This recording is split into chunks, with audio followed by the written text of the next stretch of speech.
Assalamualaikum. Welcome to Star Center, page number 22, 9th class, Pakistan Studies, English Medium. The 3rd June Plan and the Creation of Pakistan, 1947.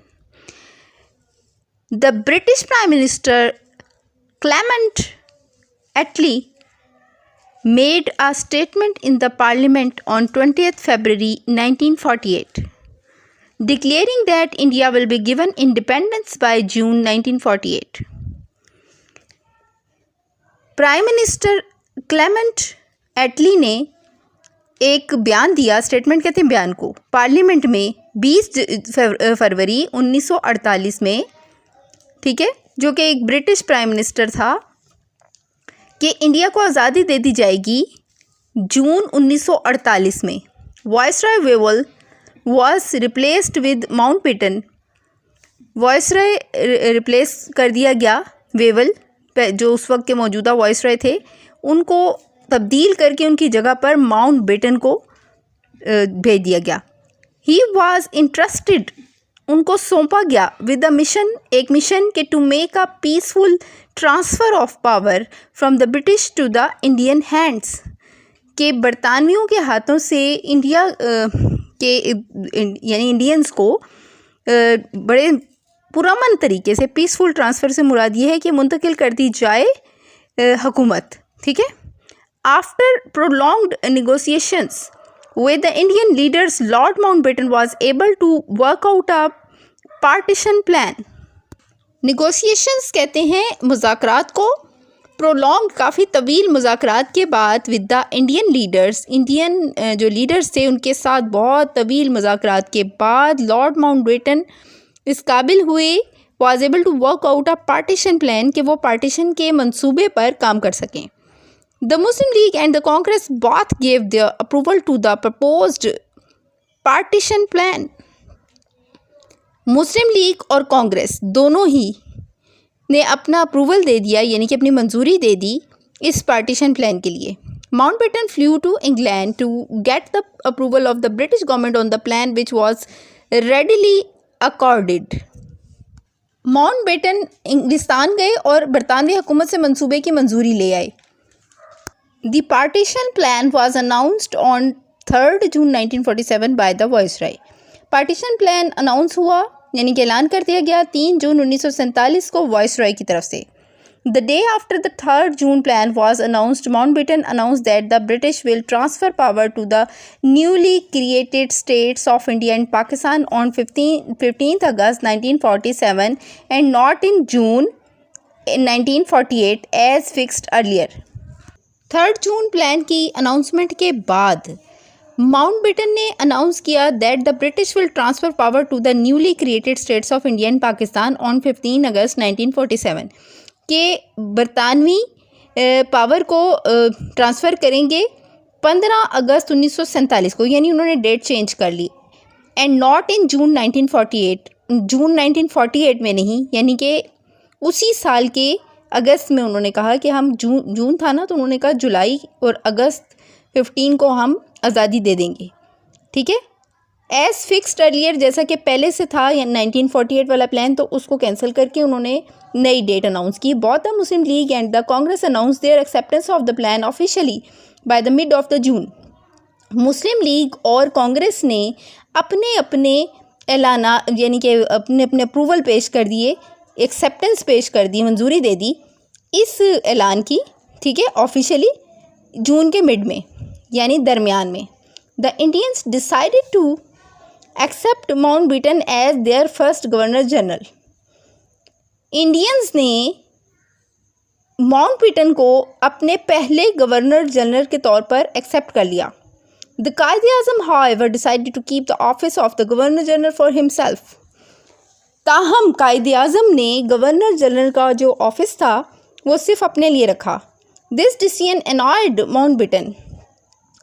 इस फैसले ने Mountbatten को, annoyed होता है ना, चिड़चिड़ा कर दिया या उनसे ज़िद लगा दी, यानी कि वो इनसे ज़िद में आ गया. हुज़ रिवेंज, रिवेंज होता है ना इंतकाम, जिसका इंतकाम on the state of Pakistan का serious troubles for our state in the year to come. आने वाले सालों में हम लोगों के लिए बहुत ज़्यादा मसाइल का बाइस बना पाकिस्तान के जब पार्टीशन की तो फिर उन लोगों ने इसी वजह से, इस रिवेंज या इंतकाम की वजह से नाइंसाफ़ी की। The Punjab and the Bengal assemblies voted for the partition of their respective provinces. Punjab और बंगाल की असम्बलीज ने वोट दिए पार्टीशन के लिए अपने सूबों में, ठीक है। Sindh assembly and Balochistan jirga decided to opt for Pakistan. Sindh assembly और बलूचिस्तान के जिरगे ने भी फैसला किया कि वो पाकिस्तान में शामिल होंगे। A referendum was held in the northwest frontier and province from 6th to 17th of July, 6 से 17 जुलाई तक, ठीक है। एक रेफरेंडम में ना आवाम की राय ली जाती है। नॉर्थ वेस्ट फ्रंटियर से मुराद है शुमाल मगरबी सरहदी सूबे, ठीक है। तो शुमाल मगरबी सरहदी सूबे में 6 से 17 जुलाई तक रेफरेंडम हुआ।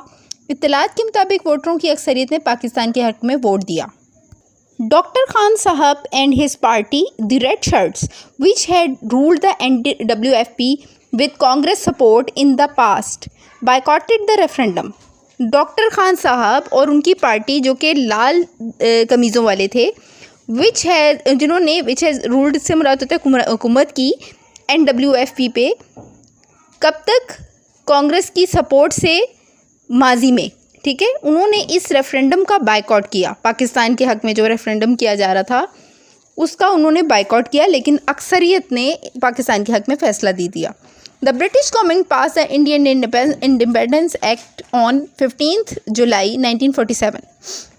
बरतानवी हुकूमत ने इंडियन इंडिपेंडेंस एक्ट को, यानी इंडिया की आज़ादी का जो एक्ट है, 15 जुलाई 1947 को पास कर दिया। The act reaffirmed the principles envisaged in the 3rd June plan।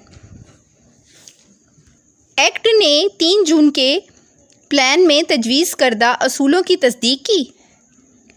Mountbatten ने पंजाब और बंगाल में सरहदों की हदबंदी के लिए headed by Cyril Radcliffe for demarcation of boundaries in the Punjab and Bengal, ठीक है।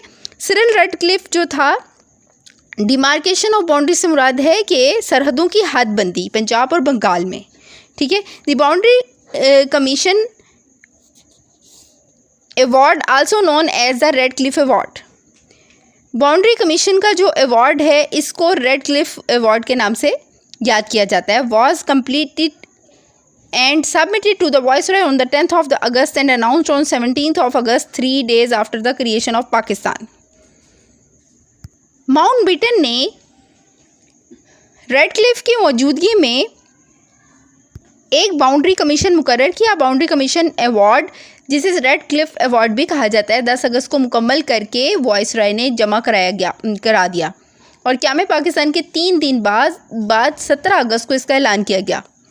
During this period, Viceroy Lord Mountbatten made substantial changes to the award and deprived Pakistan of creation Muslim majority areas in the provinces of Punjab and Bengal. In this way, the original scheme of the partition was shamefully betrayed only with the purpose to please the Congress leadership। इस अरसे के दौरान viceroy ने award में खातिर ख्वाह तब्दीलियाँ की और पाकिस्तान को पंजाब और बंगाल के बाज़ मुस्लिम अक्सरियती इलाकों से महरूम कर दिया।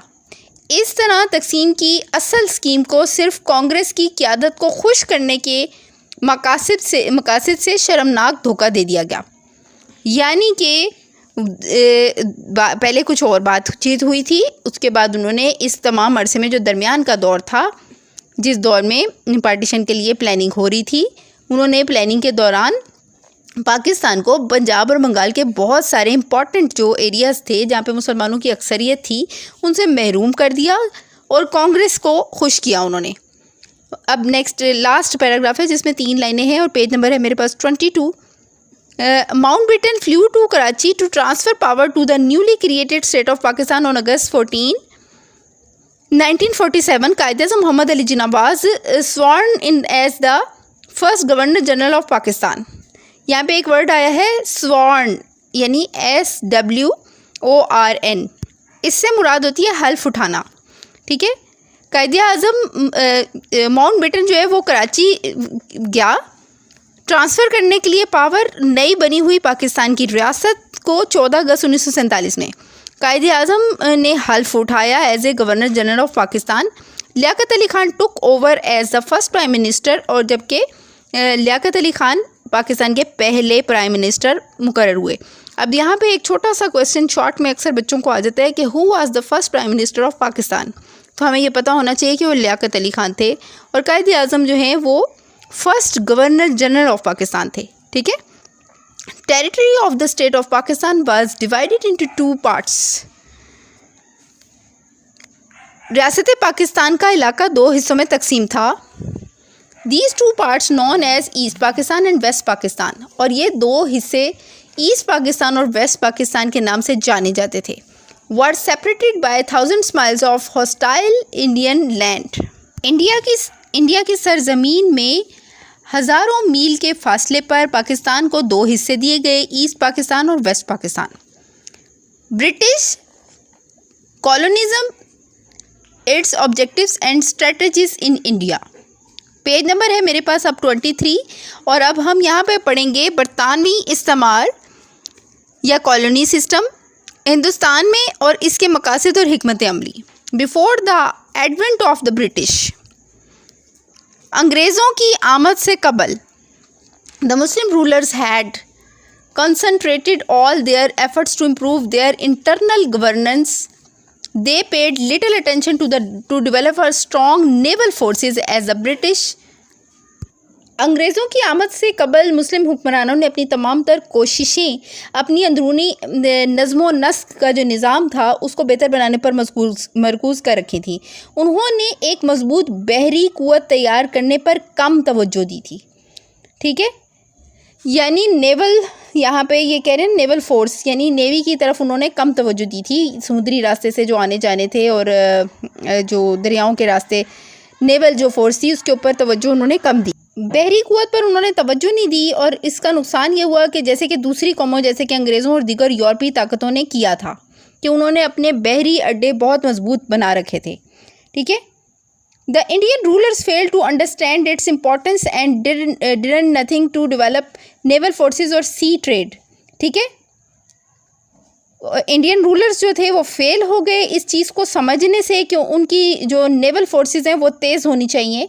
ठीक है, और इसका नुकसान ये हुआ कि वो सी ट्रेड में यानी समुद्री तिजारत में और नेवल फोर्सेस में पीछे रह गए। ठीक है, ये तरक्की नहीं कर सके इस हवाले से। The European powers had develop great military might and were controlling the high seas। इस दौरान में यूरोपियन क्या करते रहे कि उन्होंने तरक्की की मिलिट्री के हवाले से। ठीक है, और उन्होंने कंट्रोल कर लिया समुद्रों के ऊपर। Powerful western countries conquered many Asian and African countries. ताकतवर वेस्टर्न कंट्रीज़ ने यानी मगरबी ममालिक ने, यूरोपीय ताकतों ने बड़ी फ़ौजी ताकत तैयार कर ली थी और वो बुलंद समुद्रों को कंट्रोल कर रहे थे। ताकतवर मगरबी ममालिक ने कई एशियाई और अफ्रीकी ममालिक को फतह कर लिया। The British enters the Indian subcontinent in the guise of traders.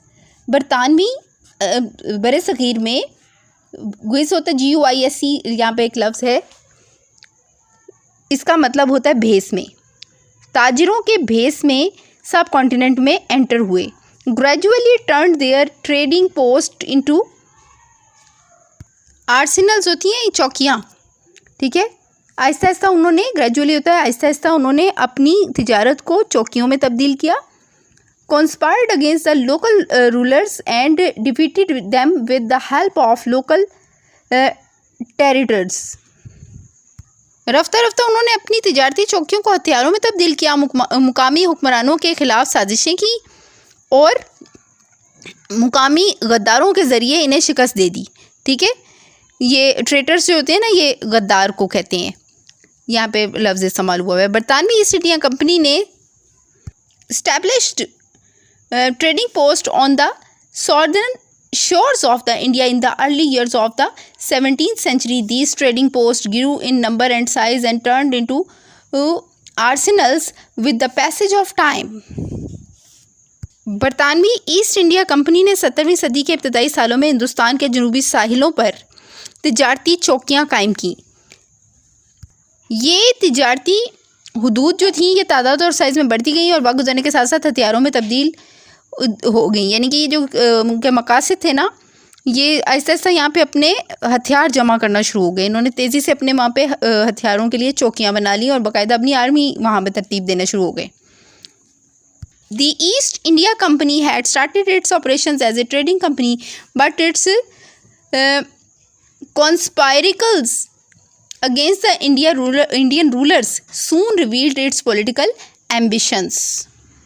East India company ने एक तिजारती कंपनी के तौर पर अपने काम का आगाज़ किया था, लेकिन हिंदुस्तानी हुक्मरानों के ख़िलाफ़ इसकी साजिशों ने जल्द ही इसके सियासी अज़ाइम को ज़ाहिर कर दिया। Nawab Siraj-ud-Daulah of Bengal, martyred 1757 and Sultan Fateh Ali Tipu of Mysore, martyred 1799 were its first victims. ये बातें आप बड़ी डिटेल से 8th क्लास में पढ़ रहे हैं, NBF वाले ख़ास तौर पे जो स्टूडेंट्स हैं। तो नवाब सिराजुद्दौला बंगाल के कत्ल हुए या शहीद कर दिए गए 1757 में, 1757 में, और सुल्तान फ़तेह अली टीपू जो कि मैसूर के सुल्तान थे उनको शहीद कर दिया गया 1799 में, और ये अंग्रेज़ों के पहले शिकार थे। These freedom-loving Muslim rulers of South Indian and had offered resistance to the expansionist British designs.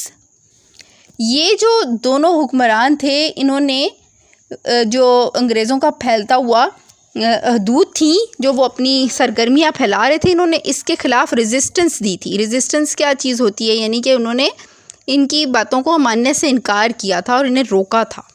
In 1857 the British East India company ruthlessly suppressed the uprising of Indian soldiers.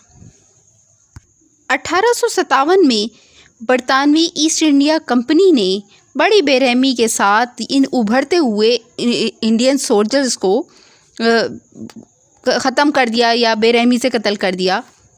These brave Hindu and Muslim freedom fighters, ये जंग आज़ादी के जंगजू जो थे, बहादुर हिंदू और मुसलमान दोनों शामिल थे जिनमें, हु वर एक्सट्रीमली डिसऑर्गेनाइज्ड, जो कि मुनज़्ज़म भी नहीं थे मुकम्मल तौर पर, and had no central command, जिनके पास मरकज़ी कमांड नहीं थी, were easily defeated by the British armed forces, बड़ी आसानी से बरतानवी आर्म्ड फोर्सेस के हाथों शिकस्त खा गए। The British deposed the last Mughal emperor Bahadur Shah Zafar. Deposed क्या होता है? यानी कि इनको वो कर दिया, इन्होंने माजूल कर देना या उनके ओहदे से उतार कर गिरफ़्तार कर लेना, ठीक है। और इन्होंने क्या किया कि बहादुर शाह जफ़र जो आखिरी मुग़ल बादशाह थे उनको इन्होंने अरेस्ट किया, arrest him and send him to Rangoon, और उन्हें रंगून भेज दिया और माजूल कर दिया उनके ओहदे से।